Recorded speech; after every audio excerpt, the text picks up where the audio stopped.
Hello guys! Welcome to 5th Generation Hobby Shop and shoutout po kay Ma'am Michelle. So ngayon meron tayo ditong High Kappa T-Rex na 4 series full auto version po ito ng WE.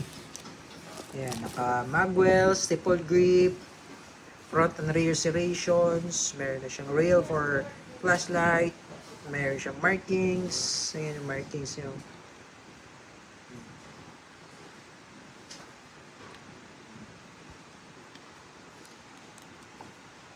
naka-fiber optic sight, front and rear po yan. Yan.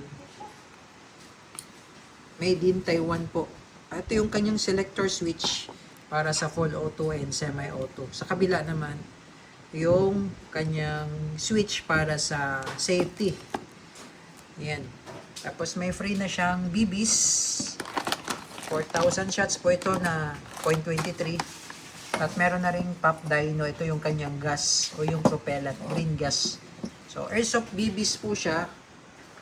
Kaya ang kanyang propellant ay green gas tapos BBs. Ito yung kanyang bala. Airsoft BBs po yan. Ayan, ayan yung kanyang bala. Okay? High Kappa T-Rex with full automatic po. With full automatic. Ayan.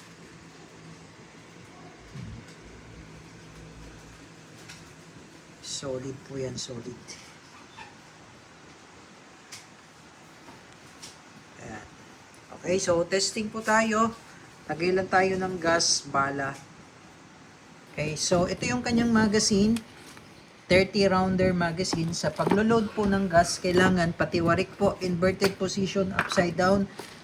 Bibilangan nyo lang po 3 to 5 seconds. Sa pag-load naman po ng bala, yung spring sagad sa dulo. Dito nyo lang ilalaglag yung bala. Oh.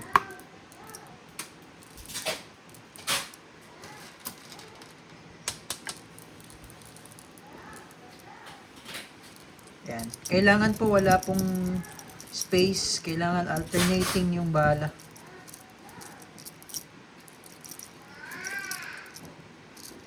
Yan. Okay. Then, check natin yung safety niya. Working. Pag nakababa yung safety, pagka kinalabit mo na hindi siya, etong beaver tail niya, hindi nakadiin, hindi rin yan puputok. Kailangan diinan siya.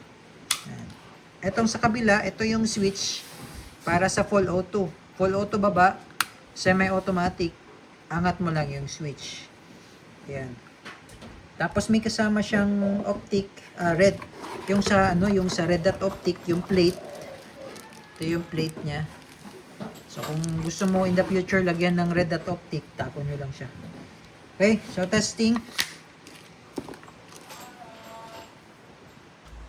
Testing po, 2011 High Kappa T-Rex. Airsoft po siya, airsoft pistol. Yan, so sa semi-automatic muna tayo, nakaangat yung switch.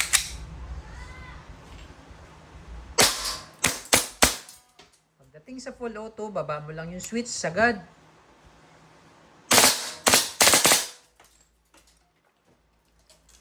Okay, pag wala ng bala, open slide, release magazine, alalay lang sa slide. Alalayan nyo lang po yung slide stop, slide release. Kasi pag hindi nyo po yan inalalayan, mapupudpud po yan katagalan. So ganito lang po yan, oh. Iusog nyo lang bahagya, baba, tapos release. Okay, hammer down. All goods. High Kappa T-Rex 2011.